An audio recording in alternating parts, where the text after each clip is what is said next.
शरद पवार महाराष्ट्राच्याच नव्हे तर भारताच्या राजकारणातील चाणक्य. महाराष्ट्राचे मुख्यमंत्री म्हणून 4 वेळा शपथ घेणारे राजकारणातील भीष्माचार्य. पुढे केंद्रात कृषी खातं सांभाळून देशाच्या कृषी क्षेत्राला दिशा देण्याचं काम पवारसाहेबांनी केलं.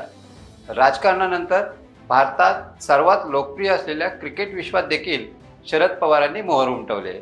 या एकामागे एक सरस कामगिरीचं रहस्य आहे. कुशाग्र बुद्धिमत्ता आणि हेतू साध्य करण्याची चिकाटी. एखादी गोष्ट साध्य करायची असेल पण ती सरळ साध्य होत नसेल तर कशी साध्य करायची ही पवारसाहेबांकडून शिकावं. ते जे बोलतात ते कधीच करत नाहीत आणि जे नाही म्हणून म्हणतात तेच नेमकं करतात. ही पवारांची खास खासियत. शरद पवारांच्या मनात काय चालतं हे देवाला सुद्धा माहीत नसतं. साहेबांच्या चातुर्याच्या अनेक सुरस कथा प्रसिद्ध आहेत. त्यातलीच एक कथा फेसबुक वॉलवर वाचण्यात आली. त्या पोस्टमध्ये दिल्ली प्रशासनाला शरद पवारांनी आपल्या चातुर्याने कसं वाचवलं हे मोठ्या गमतीशीररित्या दिसतं. नमस्कार, मी राजेश सावंत. प्रहारच्या रणसंग्राम निवडणुकीचा या सेगमेंटमध्ये आपलं स्वागत. दिल्लीतल्या महाराष्ट्र सदनाच्या आवारात एक झाड होतं. ते नेमकं अशा जागी होतं की त्यामुळे इमारतीत येणं अवघड व्हायचं. या झाडामुळे जागेला कुंपण घालता येत नव्हतं. झाड पाडलं तर कुंपण आणि प्रवेशद्वार अशा दोन्ही गोष्टी होणार होत्या, पण नगरपालिका ते झाड पाडण्यास परवानगी देत नव्हतं. त्यावेळी शंकरराव चव्हाण गृहमंत्री होते. ते काहीतरी करतील म्हणून पदाधिकारी त्यांच्याकडे गेले.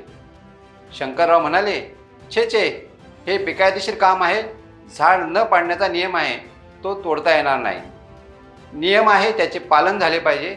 झाड पाडता येणार नाही. मी यात मध्यस्थी करू शकत नाही. तुम्ही प्रवेशद्वार दुसरीकडे काढा. पदाधिकाऱ्यांनी त्यांना नकाशे दाखवले. जी 10 फुटी चिंचोळी जागा आहे तिच्या मध्यावरच ते झाड आहे आणि हे पाळले तरच कुंपण आणि प्रवेशद्वार बांधता येईल, अन्यथा खूप गैरसोय होईल. हे शंकररावांना पटवण्याचा प्रयत्न केला, पण ते काही ऐकूनच घेईनात. बेकायदेशीर कामाला मी कधीही होकार देणार नाही असे त्यांनी ठणकावून सांगत पदाधिकाऱ्यांना मार्गी लावले. त्या दिवशी शरद पवार नेमके दिल्लीत होते. जिथे गृहमंत्री काही करू शकत नाहीत तिथे दुसरं कोणी काय करेल याची काहीच शक्यता नव्हती. तरीही पदाधिकारी पवारसाहेबांकडे गेले. त्यांनी सगळं सांगितलं. नगरपालिका झाड पाडू देत नाही, त्यांचा तसा नियम आहे हे देखील त्यांनी पवारसाहेबांना सांगितलं. हे ऐकून पवारसाहेब म्हणाले, अरे जर पालिकेचा नियमच आहे तर झाड पाडता येणार नाही आणि मी यात काही करू शकत नाही. उलट माझा सल्ला असा आहे की हे झाड पाडूच नका, त्याला पार घाला, खतपाणी घालून वाढवा. झाड ही नैसर्गिक संपत्ती आहे, तिचं जतन करा. मी सगळीकडे हेच सांगत असतो, पण लोक ऐकत नाहीत. एवढं बोलून पवारसाहेब थांबले नाहीत. साहेब पुढे म्हणाले, आमच्या बारामतीत तर काही लोक एकमेकांच्या बांधावरच्या झाडाच्या बुंद्यात मोरचुदाच्या पुड्या गाडतात. महिनाभरात ते झाड मरते. मालकाला ते झाड का मेले, कुणी मारले ते उभ्या जन्मात कळत नाही. पण त्यामुळे किती नुकसान होते हे लोकांना कळत नाही. ती अडाणी आहेत. आपण तर शिकलेली माणसं आहात. तुम्ही झाड जपलं पाहिजे हे सगळं मी तुम्हाला सांगायला पाहिजे का, असे सुनावून आलेल्याला चहा पाणी देऊन साहेबांनी कटवले. पदाधिकाऱ्यांनी पवारसाहेबांचे बोल ध्यान देऊन ऐकले होते. त्यांनी त्या झाडाला छानसा पार बांधला. त्याला ते रोज पाणी घालू लागले. अर्थात पुढच्या महिनाभरात ते झाड आपोआप मेले. पदाधिकाऱ्यांनी पालिकेला कळवले. पालिकेची गाडी आली आणि ते मेलेले झाड त्यांनी काढून टाकले. जागा साफसूफ करून दिली.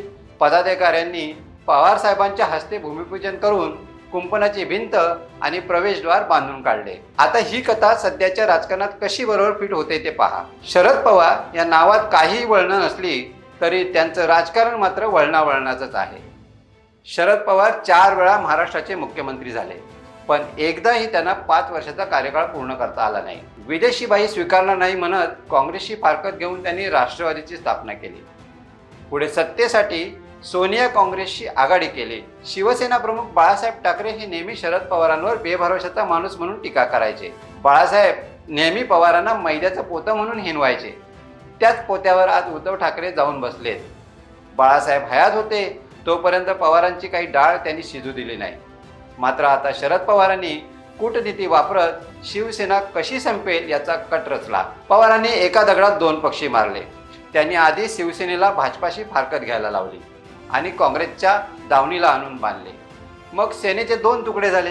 शिवसेनेच्या या वटवृक्षाखाली पवारांनी कधी कोणामार्फत मोर्चूत टाकले हे कोणालाच कळलं नाही. सत्तेसाठी वाटेल त्या तडजोडी कोलांट्या उड्या आणि त्यांचे समर्थन ही शरद पवारांची राजकारणाची एक खासियत आहे. त्यांच्या या राजकारणाला कंटाळून त्यांचा पुतण्या देखील त्यांना सोडून गेला आणि आता वयाच्या 84व्या वर्षी हा नेता लेकीसाठी पायाला भिंगरी लावून पक्षवाढीसाठी राज्यात फिरतायत.